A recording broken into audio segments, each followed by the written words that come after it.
आप शरीर नहीं है, आप आत्मा है, क्योंकि आत्मा और शरीर में अंतर है। शरीर 5 तत्वों से मिलकर बनता है, उसी प्रकार आत्मा मन, बुद्धि और संस्कार सहित आत्मा की सूक्ष्म शक्तियाँ हैं।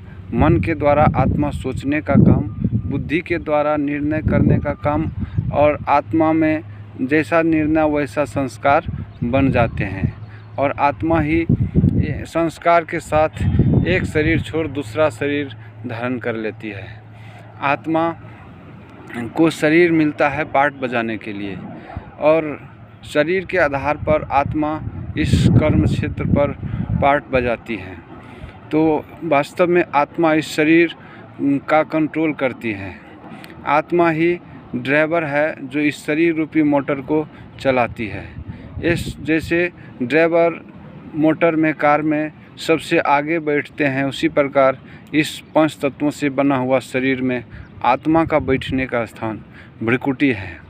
भ्रिकुटी के बीच चमकता अजब सितारा। आत्मा ही आँखों के द्वारा देखने का काम, मुख के द्वारा बोलने और कानों के द्वारा सुनने का काम करती है। इस शरीर आत्माओं को कर्म करने के लिए मिलता है, और जैसे ही आत्मा का इस शरीर में पार्ट पूरा होता है तो इस शरीर छोड़ दूसरे शरीर में धारण कर लेती है। आत्मा अजर अमर अविनाशी है, शरीर विनाशी है। श्रीमद् भगवत गीता में शरीर को वस्त्र के रूप में बताया गया है, और आत्मा इस शरीर रूपी वस्त्र को धारण करने वाली इससे अलग एक चेतन शक्ति ज्योति बिंदु के रूप में परमपिता परमात्मा शिव की संतान के रूप में माना गया है। तो वास्तव में आत्मा ही वो एक्टर है जो इस सृष्टि रूपी स्टेज पर आकर के अपना पार्ट बजाती है और जन्म पुनर्जन्म का चक्कर लगाती है। आत्मा ही सुख दुख का अनुभव करती है, और आत्मा में ही संस्कार होते हैं। संस्कार अनुसार आत्माओं को जन्म मिलता है।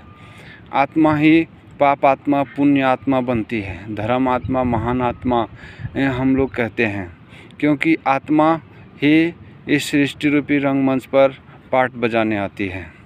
तो इस चैप्टर में हमें पता चला कि जो इस शरीर के द्वारा मैं कहने वाली शब्द है, वो मैं कहने वाला कोई और नहीं बल्कि आत्मा ही है। आत्मा ही इस शरीर के द्वारा अपने आप का परिचय बताती है कि मैं कौन हूँ, और मैं इस सृष्टि में किस लिए आया हूँ, कब आया हूँ, और हमें इस सृष्टि से कब जाना है, कहाँ जाना है। इन सब के बारे में आत्मा को ही पता पड़ता है, और आत्मा बहुत सूक्ष्म है, उनको इन आँखों से देख नहीं सकते हैं। आत्मा दिव्य दृष्टि के द्वारा दिखाई देता है। तो जब हम आत्मा है और हम कभी नहीं मरने वाले हैं, और आत्मा ही एक शरीर छोड़ दूसरा शरीर लेती है, तो वास्तव में हम आत्माओं का घर कहाँ है वो दूसरा चैप्टर में जानेंगे। तो हम आत्माओं का घर इस 5 तत्वों की दुनिया से दूर, जो जहाँ सूर्य और चाँद तारागण की प्रकाश से भी नहीं पहुँच पाते हैं, उस दुनिया में है, जिसको हम लोग परम धाम कहते हैं। सबसे ऊपर जहाँ सुनहरा लाल रंग का प्रकाश फैला हुआ है, और उसे ब्रह्म महतत्व के नाम से जानते हैं। छठा तत्व परम धाम, शिव का धाम, और 7वां आसमान भी कहा जाता है। उस दुनिया में ही आत्माओं का घर है, जहाँ आत्माएं मुक्ति की अवस्था में रहती हैं। वहाँ सुख दुख, देह बंधन, कर्म बंधन नहीं होते हैं। जन्म मरण का चक्कर वहाँ नहीं होता है।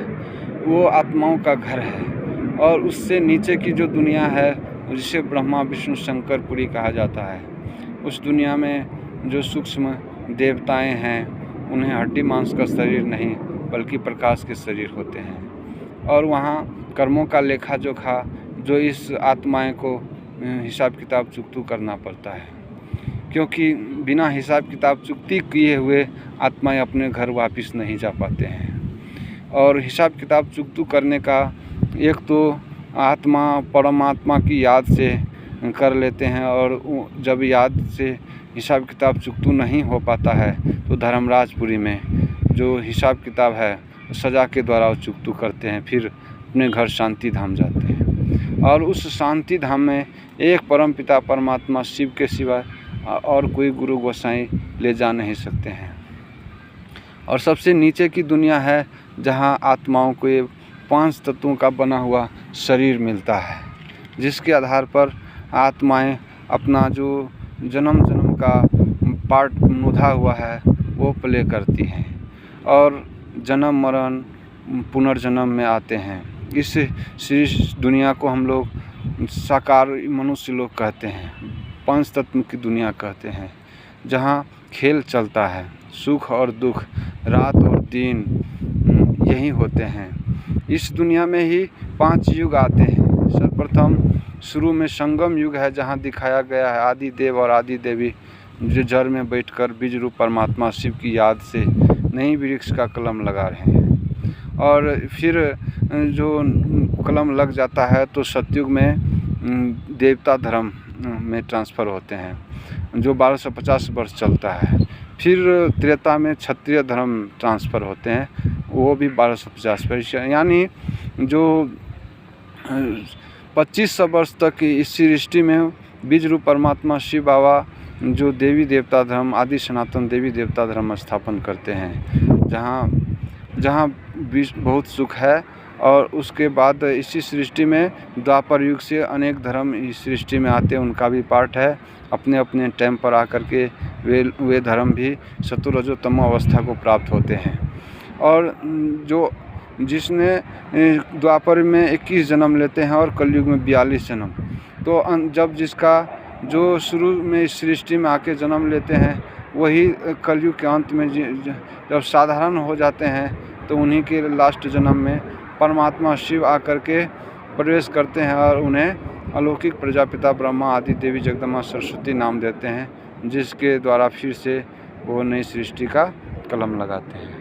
तो ये सतयुग त्रेता द्वापर कलयुग पुरुषोत्तम संगम युग इसी 5 तत्वों की दुनिया में होता है।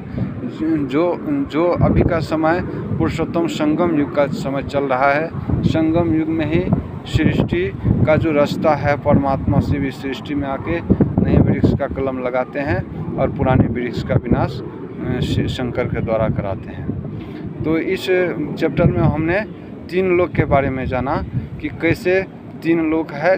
जैसे हम लोग गायन भी करते हैं कि शिव है 3 लोक के दाता और शिव ही सबसे ऊंचा है, ऊंचा उसका नाम है, ऊंचा उसका कर्तव्य है, और कैसे वो आकर के सबसे ऊंचा मनुष्य को बनाते हैं, यानी मनुष्य से देवता बनाते हैं।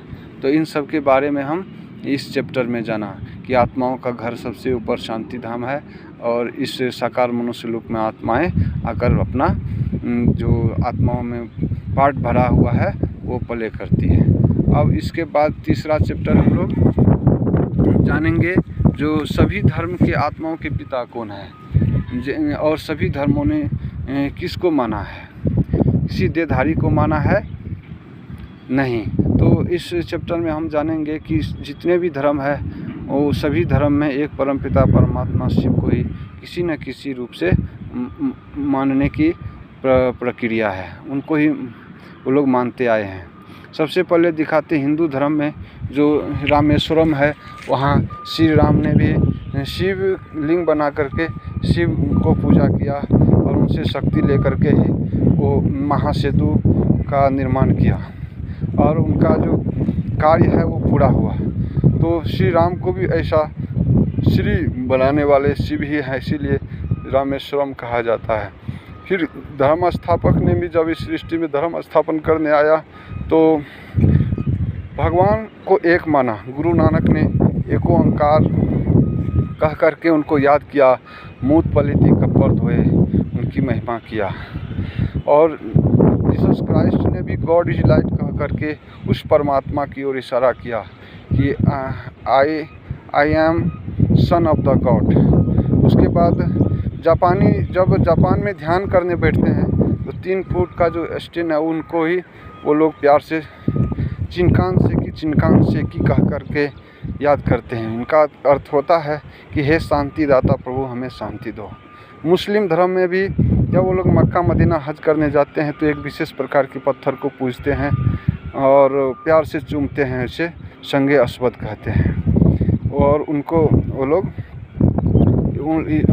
खुदा मान के उनकी बंदगी करते हैं। फिर पशुपतिनाथ नेपाल में भी भगवान शिव के यादगार में शिव की पूजा होता है। पशुपति का मतलब जब इस सृष्टि में मनुष्य आत्माओं की बुद्धि पशु के समान हो जाता है तो उस बुद्धि को फिर पारस बनाने के लिए परमात्मा शिव आकर के ऐसा सभी पत्थर बुद्धि को पारस बुद्धि बनाते हैं। फिर सोमनाथ में भी जो राजा विक्रमादित्य सृष्टि में पहले भक्ति शुरू किया तो वो शिवलिंग बना करके ही भक्ति शुरू किया।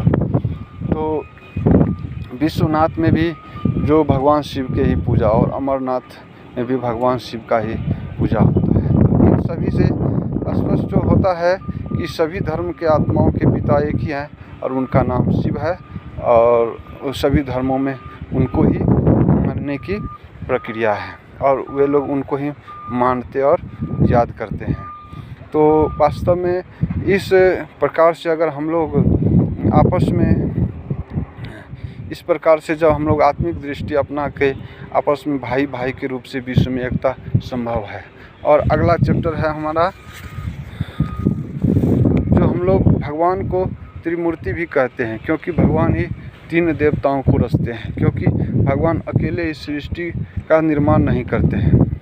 वो सृष्टि को रचने के लिए सबसे पहले वो तीन देवताओं को रचते हैं। ब्रह्मा आदिदेव प्रजापिता ब्रह्मा वो पहले रचते हैं और उनके द्वारा सृष्टि का वो नव निर्माण कराने का कर्तव्य करते हैं, जिसको हम लोग कहते हैं ब्रह्मा के द्वारा स्थापना नई सृष्टि का। फिर विष्णु के द्वारा पालना का कर्तव्य कराते हैं। विष्णु के शरीर में 4 हाथ, 2 हाथ श्री लक्ष्मी और 2 हाथ श्री नारायण का है। इसका मतलब है जो दुनिया भगवान स्थापन करते हैं उस दुनिया में जो श्री लक्ष्मी और श्री नारायण पालना देने का कर्तव्य करते हैं, और कराने वाला निराकार परमात्मा शिव है जो निराकार है। और शंख चक्र गदा पद्म इन सभी का आध्यात्मिक अर्थ है। जो शंख का मतलब है जो विष्णु कुल में जाने वाली आत्माएं हैं, तो वो जो मुख है उनका मुख से शंख ध्वनि निकलता है और उस शंख ध्वनि से उस ध्वनि को जो भी सुनते हैं उनके अंदर से जो काल है उसका खात्मा होता है। स्वदर्शन चक्कर का मतलब है जो भगवान ने सृष्टि चक्कर का नॉलेज दिया, उस नॉलेज को बुद्धि में फिरा के अंदर में जो माया का जो भी अंश और वंश है उसको नष्ट करना है। गदा ज्ञान गदा से हमें माया जीत बनना है। और कमल फूल जैसे कीचड़ में रहते हुए कीचड़ से ऊपर रहता है, उसी प्रकार हमें इस कलयुग की सृष्टि में रहते हुए मित्र संबंधी परिवार घर गृहस्थ में रहते हुए अपने जीवन को भगवान शिव की याद से पवित्र बनाना है। तो इस चारों अलंकार को जो धारण करते हैं वो विष्णु कुल में जाके जन्म लेते हैं विष्णुपुरी में, जिसे विष्णुपुरी सतयुग त्रेता को कहा जाता है, जो दुनिया के भगवान शिव स्थापन करते हैं। तो विष्णु के द्वारा पालना का कर्तव्य शिव कराते हैं। और शंकर जो तपस्वी रूप में बैठा हुआ है, उनका अर्थ है कि जब इस सृष्टि का महाविनाश का कर्तव्य होता है तो भगवान शिव शंकर के द्वारा ही वो महाविनाश का कर्तव्य करते हैं। बड़े बड़े missiles, atom bomb, hydrogen bomb, ये जो यूरोपवासी यादव उनकी बुद्धि पर बैठकर उन्हें बनाने के लिए प्रेरते हैं। और वो शंकर के द्वारा ही जब बताया गया कि उनका तीसरा नेत्र खुला तो कलयुग की सृष्टि का महाविनाश हो गया। तो जैसे ही सतयुग की दुनिया स्थापन होते हैं तो कलयुग की सृष्टि का महाविनाश के लिए भगवान शिव शंकर का तीसरा नेत्र भी खोल देते हैं और उनके द्वारा इस कलयुग की सृष्टि का सफाया हो जाता है। फिर इस सृष्टि में फिर सतयुग की दुनिया स्थापन हो जाती है। तो तीनों कर्तव्य एक भगवान शिव कराते, इसलिए शिव को हम लोग त्रिमूर्ति कहते हैं। और त्रिमूर्ति शिव की जय कह करके उनको याद करते हैं। और शिवलिंग के ऊपर महाशिवरात्रि के दिन 3 पत्ते का बेलपत्र भी चढ़ाते हैं। इसका भी अर्थ यही कि भगवान शिव 3 देवताओं के भी रचयिता है, इसीलिए उसको हम लोग त्रिमूर्ति शिव भी कहते हैं। अगला चैप्टर में हम सृष्टि चक्र के बारे में जानेंगे कि यह सृष्टि 5000 वर्ष के पश्चात हूबहू पुनरावृत्ति होती है। जैसे घड़ी का सुइया होता है, जब 12 से शुरू होता है तो फिर 12 पे जाके ही अंत हो जाता है, और फिर 1-2 से शुरू होकर के 12 पे अंत होता है। उसी प्रकार ये सृष्टि चक्कर जो है वो एक बार चक्कर लगाने में इनको 5000 वर्ष लगते हैं। 5000 वर्ष में 4 युग आते हैं, सतयुग, त्रेता, द्वापर, कलयुग। अभी घड़ी का सुइया किधर है? संगम युग में है। अभी ना सतयुग कहेंगे ना कलयुग कहेंगे, अभी संगम का समय चल रहा है, क्योंकि इस समय इस सृष्टि में जो सतयुगी दुनिया उनकी स्थापना का कर्तव्य होता है, इस कलयुगी दुनिया का महाविनाश का भी कर्तव्य होता है। तो ये संगम युग में भगवान शिव क्या करते हैं? सतयुगी सृष्टि की स्थापना से पहले जो आदि देव जगदम्बा सरस्वती, आदि देवी जगदम्बा सरस्वती है, उनको रचते हैं और उनके मुख से ईश्वरीय कुल, जिसे ब्राह्मण कुल, ईश्वरीय ब्राह्मण धर्म कहते हैं, और उनकी स्थापना करते हैं, और उनके मुख से जो ईश्वरीय ज्ञान देते हैं, उस ज्ञान से जो आदि सनातन देवी देवता धर्म की स्थापना करते हैं। वो धर्म 1250 सतयुग में देवता धर्म के रूप में ट्रांसफर होते हैं, और त्रेता में क्षत्रिय धर्म, यानी 3 धर्म स्थापन इस संगम युग में होता है। स्थापन करने वाला स्वयं भगवान निराकार परमात्मा शिव है, जो श्रीमद् भगवद गीता ज्ञान से स्थापना का कर्तव्य कराते हैं। फिर जब सृष्टि रूपी चक्कर जो है सतयुग पास होके, त्रेता पास होके द्वापर युग में आते हैं, तो यहाँ से और 3 धर्म इस सृष्टि रंगमंच में आ जाते हैं। इनका भी इस सृष्टि रंगमंच में पार्ट है। तो द्वापर युग से ये 3 धर्म आते हैं। जो जब इब्राहिम आके इस्लाम धर्म स्थापन करते हैं, धर्मशास्त्र इनका कुरान है, और महात्मा बुद्ध आकर के बौद्ध धर्म स्थापन करते हैं, इनका धर्मशास्त्र धम्मपद है, और जीसस क्राइस्ट आकर क्रिश्चियन धर्म स्थापन करते हैं, इसका धर्मशास्त्र बाइबल है। तो ये 3 धर्म मनुष्यों के द्वारा स्थापन होता है, जो द्वापर युग में स्थापन होता है। द्वापर से कलयुग तक इनका धर्म सृष्टि में होते हैं। लेकिन सृष्टि चक्र अनुसार जब संगम युग आता है, तो फिर परमात्मा शिव, जो सभी धर्मात्माओं के पिता हैं, वो आकर के फिर से जो देवी देवता धर्म है उनकी स्थापना करते हैं, और अनेक धर्मों का विनाश शंकर के द्वारा कराते हैं। सभी आत्माएं मच्छरों सदृश दिखाया गया है कि कैसे ऊपर भाग रहे हैं, और इस सृष्टि में कैसे जो देवी देवता धर्म की आत्माएं हैं उनका आना शुरू होता है। तो इस सृष्टि चक्कर को अगर हम बुद्धि में फिराते हैं तो हमें स्वदर्शन चक्रधारी बन जाते हैं, यानी खुद का दर्शन हम कर पाते हैं। अगला चैप्टर है कि भगवान शिव मनुष्य सृष्टि रूपी कल्पवृक्ष के बीज हैं, और बीज रूप परमात्मा शिव में ही पूरे झाड़ की नॉलेज है, कि क्योंकि कोई भी बीज से ही झाड़ निकलता है, और बीज को वो इस सृष्टि में जो भी बीज है वो जड़ बीज है, लेकिन भगवान शिव चैतन्य है, सतचित आनंद स्वरूप कहते हैं उनको। उनमें पूरा नॉलेज है इस सृष्टि रूपी मनुष्य सृष्टि रूपी कल्प वृक्ष के। वही आकर के जब उनका संगम युग आता है तो वो आकर के पूरा वृक्ष की नॉलेज देते हैं। पहला नॉलेज देते हैं परमात्मा शिव अपना, जो बताते हैं मैं इस मनुष्य सृष्टि रूपी वृक्ष का बीज हूँ, और मुझसे बीज से इस वृक्ष की स्थापना हुई, रचना हुई है। कब हुई है? तो जब इस मनुष्य सृष्टि रूपी वृक्ष का आयु खत्म होता है, उस टाइम परमात्मा शिव, जो मनुष्य सृष्टि रूपी वृक्ष से बीज रूप है, वो आकर के नया वृक्ष का कलम लगाते हैं। नया वृक्ष की कलम में हम लोग देख रहे हैं कि कुछ सफ़ेद वस्त्रधारी ब्राह्मण आदि देव प्रजापिता ब्रह्मा और आदि देवी जगदम्बा सरस्वती के साथ राज्यों की तपस्या में बैठे हैं, और बीच में विष्णु चतुर्भुज का एम ऑब्जेक्ट है कि भगवान शिव की याद से वो विष्णुपुरी स्थापन कर रहे हैं। और जब स्थापना हो जाता है तो वो लोग ट्रांसफ़र हो जाते हैं सतयुग में देवता धर्म, यानी विष्णुपुरी में उनका पार्ट होता है। विष्णुपुरी में वो 8 जन्म लेते हैं इसी सृष्टि में, जिसको हम लोग स्वर्णिम युग कहते हैं, सतयुग। 1250 वर्ष में वहाँ बहुत सुख है, इतना सुख है कि न भक्ति भी नहीं होते, न शास्त्र बनता है, न कोई पूजा पाठ यज्ञ जब तब करते हैं। फिर त्रेता युग में भी सिर्फ 2 कला कम होते हैं, तो देवता धर्म क्षत्रिय धर्म में ट्रांसफ़र होते हैं, और वहाँ भी सुख है। श्री राम और श्री सीता का राज्य होता है, वहाँ भी मनुष्य क्षत्रिय के रूप में, यानी आत्मा में चंद्रवंशी कुल 14 कला होते हैं। तो 2500 वर्ष तक की सृष्टि में भगवान शिव, जो मनुष्य सृष्टि वृक्ष के बीज रूप है, उनके द्वारा आदि सनातन देवी देवता धर्म की स्थापना होते हैं। और यही धर्म जब द्वापर युग में वाम मार्ग में आने से अपने को हिंदू समझने लगते हैं और भक्ति शुरू कर देते हैं, तो इसी सृष्टि में अनेक धर्मों का आना शुरू होता है और सभी धर्म अपने अपने टाइम पर आकर के फिर इस सृष्टि में उनका भी सतो रजो तमो अवस्था वो पार करते हैं।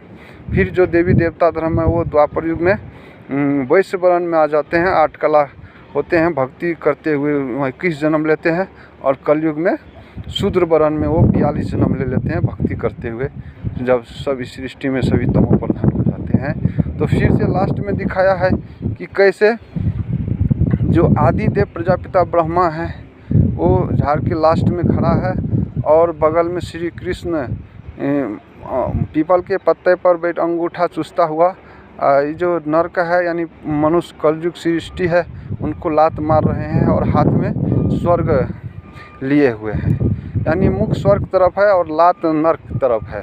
और दो बिल्डा दिखाया है कि जो विदेशी हैं वो आपस में लड़ रहे हैं, बम विस्फोट से इस नरक का विनाश हो रहा है शंकर के द्वारा और आत्माएं मच्छरों सदृश ऊपर भाग रहे हैं शांति धाम। फिर भारत का भी जो 5 प्रकृति है, भूकंप, बाढ़, जो सिविल वार है, भारत का भी सफाया होता है और विदेश बम विस्फोट से फिर इसी सृष्टि में जो देवी देवता धर्म है उसकी स्थापना हो जाती है और वैजयंती माला भारत माताओं की जय होते हैं। जो रुद्र परमात्मा शिव है उनकी माला तैयार है और जो मेरु है ब्रह्मा सरस्वती 108, ये सब फुल पास होने वाली आत्माओं की माला बना हुआ है। और यहाँ दिखाया है कि परमात्मा शिव इस मनुष्य सृष्टि रूपी वृक्ष के आदि मध्य और अंत को जानने वाले हैं, क्योंकि यह उल्टा वृक्ष है और इनका बीज रूप परमात्मा शिव ऊपर में रहते हैं और ये इस नीचे में उनकी रचना का है और बीच में ही सारे सृष्टि के आदि मध्य अंत की नॉलेज है। तो अच्छा, गुड इवनिंग।